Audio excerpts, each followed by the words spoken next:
Election commissioner, আমরা এমন একটি বিচ্ছিন্ন ঘটনা তোমার সাথে যেন ঘটে সেটির অপেক্ষায় থাকলাম। এই নির্বাচন কমিশনের কাছে কেবলমাত্র একটি সংখ্যা। অথর্ব নির্বাচন কমিশন বলে হাদির মৃত্যু নাকি একটি বিচ্ছিন্ন ঘটনা। আমাদের দেশে যারা অস্থিতিশীল পরিবেশ তৈরি করতে চাচ্ছে, হাদি ভাইকে যারা হত্যা করেছে, নির্বাচন যারা বানচাল করতে চাইছে, দেশের পরিবেশকে যারা অস্থিতিশীল করতে চাইছে, সীমান্ত যারা আমাদের ভাইদেরকে বোনদেরকে মেরে ঝুলিয়ে রাখে, তাদের আশ্রয় এবং প্রশ্রয়দাতা পৃষ্ঠপোষকতা দিচ্ছে ভারত। ভারতকে স্পষ্ট ভাষায় বলতে চাই, যারা আমার দেশের সার্বভৌমত্বকে বিশ্বাস করে না, যারা আমার দেশের সম্ভাবনাকে বিশ্বাস করে না, যারা ভোটাধিকারকে বিশ্বাস করে না, মানবাধিকারকে বিশ্বাস করে না, যারা এই দেশের সন্তানদেরকে বিশ্বাস করে না, আপনারা যেহেতু তাদেরকে আশ্রয় প্রশ্রয় দিচ্ছেন, কথা স্পষ্ট করে বলে দিতে চাই, ভারতের যারা সেপারেটিস্ট আছে বাংলাদেশে আমরা তাদেরকে আশ্রয় প্রশ্রয় দিয়ে যে সেভেন সিস্টার রয়েছে সেটাকে বাংলাদেশ থেকে, ভারত থেকে আলাদা করে দিব। এই হাসিনার পৃষ্ঠপোষক স্পষ্ট ভাষায় দিনের আলোর মতো স্পষ্ট স্বচ্ছ, তাদেরকে ভারত অর্থ দিয়ে, তাদেরকে অস্ত্র দিয়ে, ট্রেনিং দিয়ে বাংলাদেশের বিরুদ্ধে তাদেরকে দাঁড় করিয়ে দিচ্ছে। আমাদের ভারতের বিরুদ্ধে একটি পার্শ্ববর্তী দেশ বলার কোনো সুযোগ নাই। আপনার জমানে স্পষ্ট করতে হবে, এই বাংলাদেশকে ভারত একটা ফিলিস্তিন বানাইতে চায়। আমাদেরকে সবাইকে ঐক্যবদ্ধ হতে হবে। ক্ষমতার জন্য, গদির জন্য, মন্ত্রণালয়ের জন্য যারা দিল্লিকে কিবলা দিচ্ছে, এই বাংলাদেশের স্বাধীনতা তারা তৃতীয়বারের মতো বিক্রি করে দেওয়ার প্রস্তুতি নিচ্ছে।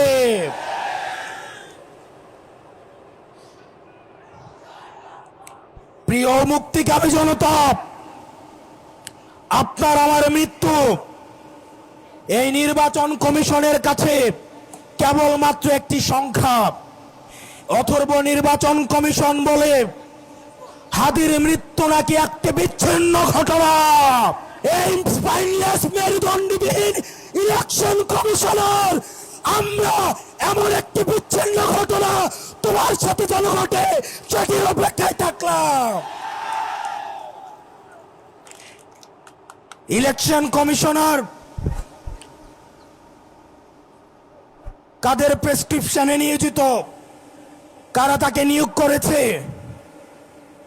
এরকম ইলেকশন কমিশন আজকে যদি চলে যায়, যে লাইন ধরবে ইলেকশন কমিশন হওয়ার জন্য শাহবাগ থেকে শহীদ মিনার পর্যন্ত যোগ্য ইলেকশন কমিশনের খোঁজে পাওয়া যাবে, কিন্তু আমার ভাই হাদি যে অনন্তকালের উদ্দেশ্যে যাত্রা করেছে, আমার ভাই হাদিকে আর খুঁজে পাওয়া যাবে না।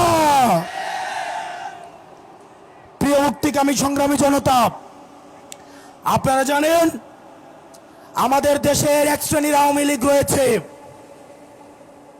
তারা শিক্ষক পরিচয়ে বিশ্ববিদ্যালয়গুলোতে কার্যক্রম পরিচালনা করে, যারা টকশোজীবী নামে হচ্ছে টেলিভিশনগুলোতে হত্যার বৈধতা উৎপাদন করে, যারা নাট্যকর্মী পরিচয়ে, যারা নাটক সিনেমাতে আমাদের মতো সংগ্রামী মানুষের মৃত্যুর বৈধতা উৎপাদন করে, এই বিশ্ববিদ্যালয়ে নীল দলের যে ৫টা শিক্ষকরা রয়েছে তাদেরকে ধরে ধরে এই বিশ্ববিদ্যালয় থেকে বের করে দিতে হবে। এই নাটক সিনেমা থেকে আওয়ামী মুজিবের ৫টা এসব শিল্পী কর্মীদেরকে দেশ থেকে বের করে দিয়ে ভারতে পাঠিয়ে দিতে হবে। টকশোজীবীদের উদ্দেশ্যে এই ভারতীয় আধিপত্যের বৈধতা উৎপাদন যারা করছে, যেসব টকশোজীবীরা, তাদের এই ফ্যাসিস্টদের মানবাধিকারে আপনারা যারা বিশ্বাস করেন, তারা মুসলিমের মানবাধিকারে বিশ্বাস করে না। আর দিন শেষে আজকে এই বেদিতে আপনারা যারা বসেছেন আর যারা আসেন নাই, আপনাদের দুইজনকেই বলি, ক্ষমতার লোভে অন্ধ হয়েন না। আজকে যদি আমার বুকে গুলি লাগে, আমি জানি এই ধরনের একটা প্রোগ্রাম হবে, এসে বক্তৃতা দিবেন, তারপর চলে গিয়ে আবার সিট নিয়ে নেগোসিয়েশন করবেন। অনেক দল রয়েছে, যেহেতু আরপিও সংশোধন হয়েছে, এখন অন্য দলের মার্কায় নির্বাচন করতে পারবে না বলে নিজের দলের মার্কা বিলীন করে দেওয়ার জন্য তারা রেডি হয়ে আছে। এগুলো দিয়ে জাতীয় ঐক্য হয় না। এসব জাতীয় ঐক্য এগুলো মেকি। আমাদের হাদি ভাইয়ের রক্ত এই জাতীয় ঐক্যের আঠা হয়ে আসুক, সেটা আমরা চাইনি।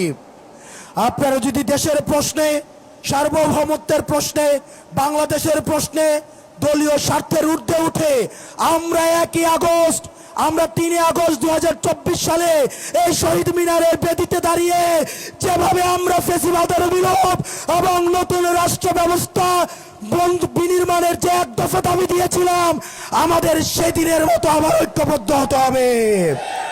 ও ইনকিলাব, ইনকিলাব, দিল্লি না ঢাকা, দিল্লি না ঢাকা, ইনকিলাব, ইনকিলাব, আপোষ না সংগ্রাম, দালালি না রাজপথ, দালালি না রাজপথ, আপোষ না সংগ্রাম।